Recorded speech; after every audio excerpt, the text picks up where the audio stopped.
இந்த 110 kilo 110 kilo வந்துட்டு எவ்வளோ டைம் எடுத்துச்சு குறைக்க? 3 வருஷம். 3 இயர்ஸ். இப்போ எனக்கு ரொம்ப பசிக்குது, என்ன பண்ண டயட்டில் இருக்கேன்னா நான் என்ன ஃபுட் வந்து சாப்பிட்லாம்? இப்போது யங்ஸ்டர்ஸ் வந்துட்டு சிக்ஸ் பேக்கில் ரொம்ப க்ரேஸியாக இருக்காங்க. அவங்களுக்கு அது அட்வைசபிளாக சிக்ஸ் பேக் வைக்கிறதுங்கிறது அட்வைசபிளாக? TN Talkies Tamil.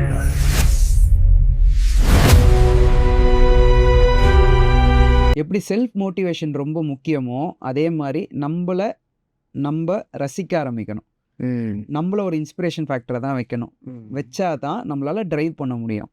இப்போ நம்மளுக்கு ஒருத்தர் ரொம்ப பிடிச்சிருக்கோம், இன்ஸ்பிரேஷனாக வச்சுருப்போம், அப்படியே அவரை ரொம்ப அப்படியே கண்மூடித்தனமாக ஃபாலோ பண்ணிகிட்டு இருப்போம். அவருடைய ஏதாவது 1-2 குணாதிசயங்கள் இல்லை ஏதோ ஒரு விஷயம் பிடிக்கலன்னு போச்சுன்னா அது அப்படியே ஷேடோ டவுன் ஆகிடும். அதனால தான் எப்போவுமே நம்மளுக்கு நம்ம இன்ஸ்பிரேஷன். இன்றைக்கி நான் போட்டிருக்க இந்த ட்ரெஸ்ஸு வந்து 10 வருஷத்துக்கு முன்னாடி இலச்சா போடணும்னு எடுத்து வச்சது. ஸோ இந்த மாதிரி நம்மளே சின்ன சின்ன ஒரு செல்ஃப் மோட்டிவேஷன் ஃபேக்டரை வச்சுக்கிட்டு நம்மளை ட்ரைவ் பண்ணி எடுத்துகிட்டு வரணும். ஓகே. இப்போது சொல்லியிருந்தீங்க அந்த மாதிரி வந்துட்டு என் குழந்தைக்கு அழகான வந்துட்டு ட்ரெஸ் வாங்கி தர முடியல, நான் எதுக்கு செருப்பு போடணும்னு அப்பா சொல்லி இப்போ போட ஆரம்பிச்சிட்டாரு. அதை ஏன் கேட்குறீங்க? வாங்கி கொடுத்தது அடம் பிடிச்சி எனக்கு இந்த மாதிரி செருப்பு எங்கள் அப்பா அப்படிலாம் கேட்டு நான் பார்த்ததே கிடையாது. இந்த மாதிரி செருப்பு வேணும்னு கேட்டு வாங்கி அதை வேற ஒரு பத்திரமா வச்சு எடுத்து போட்டு சுற்றுறாரு. ரொம்ப என்ஜாய் பண்ணுறாரு. என்ன கேரக்டர்? எது வந்து 110 கிலோ குறைக்கிற டிமாண்ட் பண்ணுற கேரக்டர்? அது என்ன கேரக்டர்? அது வந்து ஒரு ஸ்கூல் பையனில் ஆரம்பித்து ஓகே அப்படியே காலேஜுக்கு போய் அதுக்கப்புறம் வேலைக்கு வரா மாதிரி அந்த ஸ்கூல் பையன் குண்டா இருப்பான். ஓ, அது இல்லாமல் இன்னொரு வெப் சீரிஸும் பண்ணி வச்சுருந்தோம். எப்படின்னா ஒரு பையன் ஒரு பொண்ணு பார்க்க போகிறான், குண்டா இருக்க பையன். அந்த பொண்ணு வந்து எனக்கு வேறு வழியே இல்லை, இவனை தவிர வேறு யார் அக்செப்ட் பண்ணாலும் ரொம்ப கொஸ்டின் கேட்பானுங்க, அதனால இவனை வந்து கல்யாணம் பண்ணிக்கிறாங்க. பட் அண்டர்ஸ்டாண்டிங் இல்லாததுனால இந்த பையன் வெக்ஸ் ஆகிட்டு என்னடா இது இப்படி வெக்ஸ் ஆகிட்டோமே அப்படின்னு நினச்சி அந்த பொண்ணை இம்ப்ரெஸ் பண்ணுறதுக்காக உடம்பு குறைக்க போகிறான்.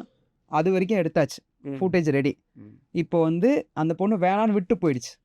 ஸோ இப்போ அது வெப் சீரிஸ் மாதிரி செகண்ட் ஹாஃப் ரெடி பண்ணிக்கிட்டு இருக்கோம். ஓகே, ஸ்கிரிப்டிங்காகவே கம்ப்ளீட் ஸ்கிரிப்ட். அந்த ஃபர்ஸ்ட் போர்ஷன் முடிச்சு எடுத்து வச்சிட்டோம். குண்டா இருக்கிறது எல்லாம் கம்ப்ளீட்டாக முடிச்சாச்சு. இப்போ வந்து செகண்ட் ஹாஃப் வந்து ரெடி பண்ணிக்கிட்டு இருக்கோம். ஓகே. 165லேருந்து 55ங்களா? உங்களுக்கு என்ன தோணுது? ஓகே 165லேருந்து 55 kgs அப்படின்னு சொல்லிட்டு உங்கள் இன்ஸ்டாகிராமில் பார்த்தேன். அந்த 110 கிலோ 110 கிலோ வந்துட்டு எவ்வளோ டைம் எடுத்துச்சு குறைக்கிறதுக்கு? 3 வருஷம். 3 இயர்ஸ். அந்த ப்ராசஸ் 3 வருஷம். ஓகே. அதுக்கு முன்னாடி 10 வருஷம் ஆஃப் லேர்னிங் இருக்குது. ஓகே. அப்படி கன்சிடர் பண்ணால் 13 வருஷம். ஓப்பா. ஜிம்மில் ஆரம்பித்து ஒர்க் அவுட், இந்த உடம்புக்கு என்ன தேவைன்றதை ட்ரையல் அண்ட் எரர் பண்ணி கண்டுபிடிக்கிறதுக்கு it is almost 13 years. Whereas இந்த 100 kg ட்ராப்பிங் ப்ராசஸ் வந்து இந்த R&D நான் பண்ணுறதுக்கு 3 இயர்ஸ் ஆச்சு. ஓகே. அதாவது நீங்கள் அந்த லேர்னிங்லேருந்து இப்போ வரைக்கும் ஒரு 13 இயர்ஸ் ஆச்சு. ப்ராசஸ் அதாவது எக்ஸிக்யூஷன் வந்து 3 இயர்ஸ் ஆச்சு.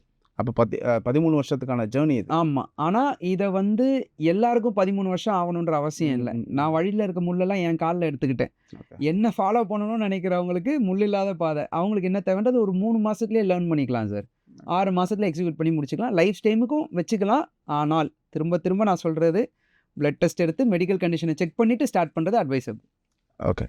இப்போது இந்த 13 வருஷத்தில் எத்தனை தடவை இல்லடா முடியலடா சாமி அப்படின்னு விட்டுட்டு போனது எத்தனை தடவை?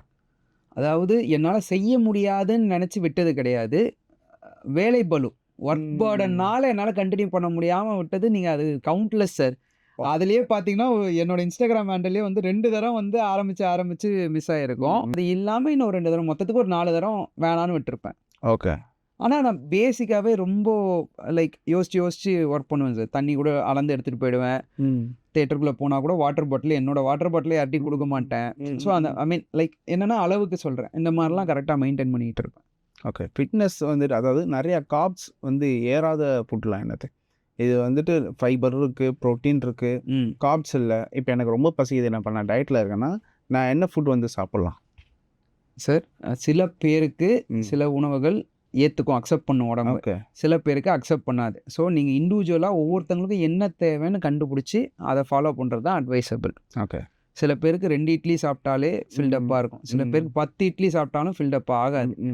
அதுக்குன்னு 2 இட்லி சாப்பிட்றவங்க தப்பு, 10 இட்லி சாப்பிட்றவங்க கரெக்டுன்னு கிடையாது, 10 இட்லி சாப்பிட்றவங்க தப்பு, 2 இட்லி சாப்பிட்றவங்க கரெக்டும் கிடையாது. உங்களுக்கு என்ன தேவைன்றதை டெடிக்கேட்டடாக கண்டுபிடிக்கணும் சார். ஏன்னா இது இவ்வளோதான், இதுதான்னு சொல்கிறவங்க டெஸ்ட் பண்ண உடம்புகள் வேற, நம்ம உடம்பு வேற.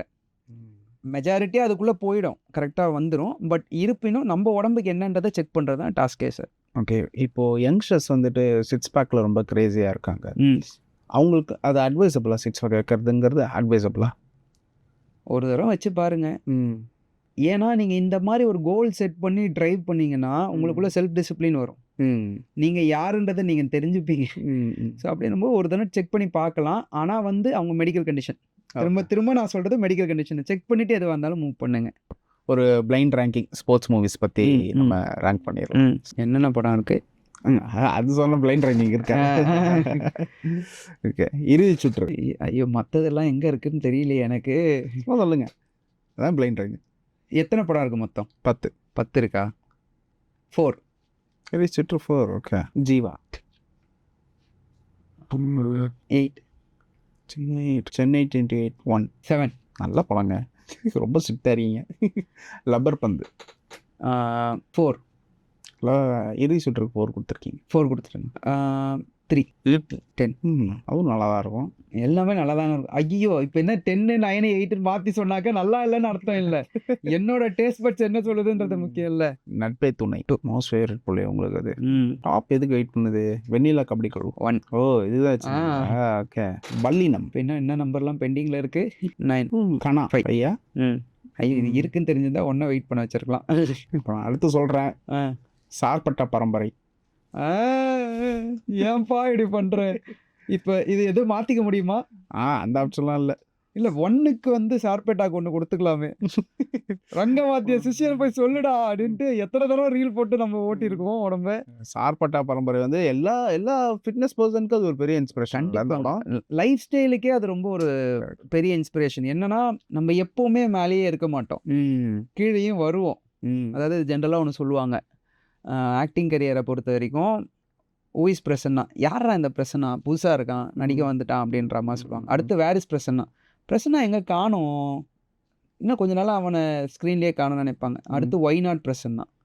இந்த ஒய் நாட் பிரசன்னான்றது தான் பீக். இந்த படத்தில் அவன் இந்த கேரக்டர் பண்ணியிருந்தா நல்லா இருந்திருக்கும் அப்படின்னு சொல்லுவாங்க. லைஃபு திரும்பி ஒய் நாட்லேருந்து வேரிஸ் பிரசனாக எடுத்துகிட்டு வந்து வைக்கும், ஊயிஸ் பிரசனான்றதுக்கு எடுத்துகிட்டு வந்து வைக்கும். இந்த இவர் நடித்தா நல்லா இருக்கும்னு சொன்னதுலேருந்து திரும்பி யாரா இவருன்னு கேட்குறதுக்கு ஒரு ஸ்டேஜ் வரும்.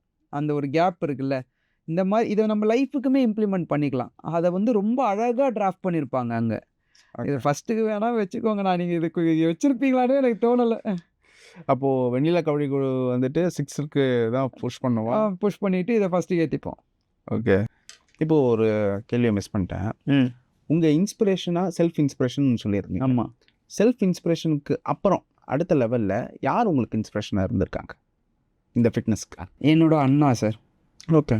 அண்ணானா லைக் நான் biological brother. Okay okay okay. நான் வந்து எந்த அளவுக்குன்னா, முன்னாடி சொல்கிறேன், இவர் அந்த 2007 அவர் தான் எனக்கு கைட் பண்ணது. ஸோ அதுக்கு முன்னாடி வந்து யார் ஃபிட்னஸை பற்றி பேசினாலும் கேட்டுப்பேன், பட் பெருசாக இம்ப்ளிமெண்ட் பண்ணணும்னு தோணாது. ஆக்டிங்கை பற்றி பேசுகிறீங்க, தேட்டரை பற்றி பேசுகிறீங்கன்னா டப்புன்னு உடனே வந்துடும், ஃபிட்னஸுக்கு டக்குன்னு மைண்ட் வராது. அவர் தான் என்னுடைய அந்த பிரேக்கிங் பாயிண்ட். அவரோட ஒரு ஃபோட்டோவை காமிச்சு, அவர் வந்து அந்த ஸ்டேஜ் ஏறத்துக்கு முன்னாடி அந்த மாதிரி ஒரு ஃபோட்டோ ஷூட் பண்ணார் ஃபிட்டாக வச்சு, இந்த 6 பேக்ஸ் எல்லாம் வச்சு. அப்போ என்கிட்ட சொன்னார், இந்த சாக்லேட் கேக் மாதிரி பேக்ஸ் இருக்கணும் அப்படின்னா தண்ணி கூட வாயில் படாமல் நின்று ஃபோட்டோ எடுக்கணும் அப்படின்னாரு. அப்போ தான் முதல் தடவை என் வாயை திறந்து எனக்கு இதை சொல்லி தரீங்களா அப்படின்னு ஆரம்பித்தேன். So there it begins, from him it begins. And அதுக்கப்புறம் நேச்சர் கோஆர்டினேட்ஸ், இயற்கை தான் கம்ப்ளீட்டாக சொல்லி கொடுத்து இது இதெல்லாம் இருக்குது அப்படின்றத எடுத்துகிட்டு வந்தது. ஸோ அப்படி பார்க்கும்போது இந்த விஷயத்துக்கு அதை இக்னைட் பண்ணது என் அண்ணன், சப்போர்ட் பண்ணது எங்கள் சுரேஷ் மாஸ்டர், அதெல்லாம் இருக்காங்க. பெரிய கோஆப்ரேஷன் பார்த்திங்கன்னா நேச்சர் தான். 4 மணிக்கு மழை பெய்யும், காலங்கத்தால் 4 மணிக்கு மழை பெஞ்சிக்கிட்டு இருக்கோம். 4:15 நாங்கள் வெளில வருவோம், மழை நின்றோம். 4:15 to 6:15 வரைக்கும் நாங்கள் காடியை முடிச்சுட்டு வர வரைக்கும் பெய்யாது. ஸோ இந்த அளவுக்கு நேச்சரும் கோஆர்டினேட் பண்ணியிருக்கு. Nature is also inspiration factor. இப்போ நிறைய பேர் சொல்லுவாங்க ரைஸ் எடுக்காத, காப்ஸு சுகர் இருக்குது அப்படின்னு. நீங்கள் என்ன சொல்கிறீங்க? ரைஸ் எந்த அளவுக்கு வந்துட்டு டிஸ்அட்வான்டேஜாக இருக்கும் ஒரு ஃபிட்னஸ்க்கு? சார் டிஸ்அட்வான்டேஜ் அட்வான்டேஜ்னு எதுவுமே கிடையாது சார். ஓகே. பாடி டு பாடி மாறும். அண்ட் அந்த பர்சனுக்கே சிச்சுவேஷன் டு சிச்சுவேஷன் மாறும். அதனால் நமக்கு என்ன தேவை, நமக்கு எது சரி எது தப்புன்றதை கண்டுபிடிக்கிறது தான் லைஃபே.